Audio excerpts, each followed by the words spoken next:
dito sa vegan, pagpunta ni dito sa plaza, ang daming mga hinog na maga na hindi nila kinukuha. Naglalaglagan niya, marami nga kaming nakuha. Ayan o, magiging dessert namin to, di ba? Mga bagong laglag na mangga. Marami pa dito, ayan o. Marami pang laglag. Nagkalat lang. Tapos ang daming hinog ng mangga nila. Yun na lang ang sample, yan. Oh, hitik na hitik sa bunga ang kanilang mga mangga na hindi kinukuha. O, diba?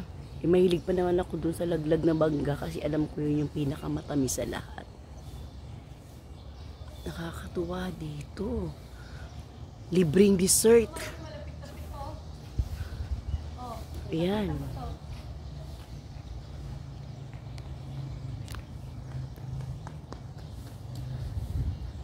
Ayun! Wow! Wow! Wow! Wow! Paano ba natin makukuha yan? Pwede ba yan? Hindi ba tayo mahuhuli ng pulis? Yan! Ang dami! Parang ano lang, bayabas lang to dito. Grabe nga!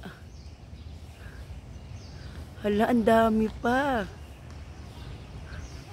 Ayun pa oh! Namumula sa... Grabe.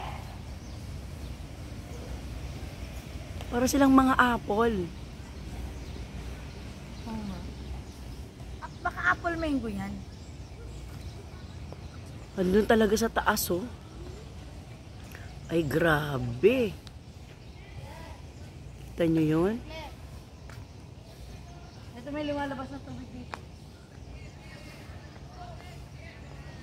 Yan. Yan. Oh, kita mo, napakarami. Laglag ng mangga, napakarami. Nakakuha nga kami. Ayan, oh. Di-dessert na namin ito mamaya. Nakalibre na kami. Grabe. Dito sa vegan, maraming variety ang mga mangga. At libre lahat. Kung kaya mong kunin, libre kang kumuha. Yan.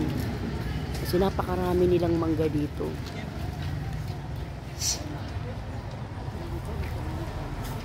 Ano? Marami pa doon, katulad ng pinakita ko kanina.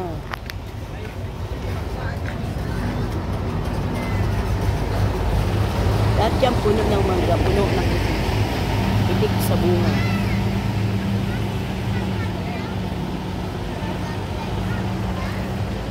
Nakakatuwa dito yung plaza nila. Nag-i-enjoy ka na. Pwede kang pang humingi ng mangga. Halos pinapalibutan ng mangga.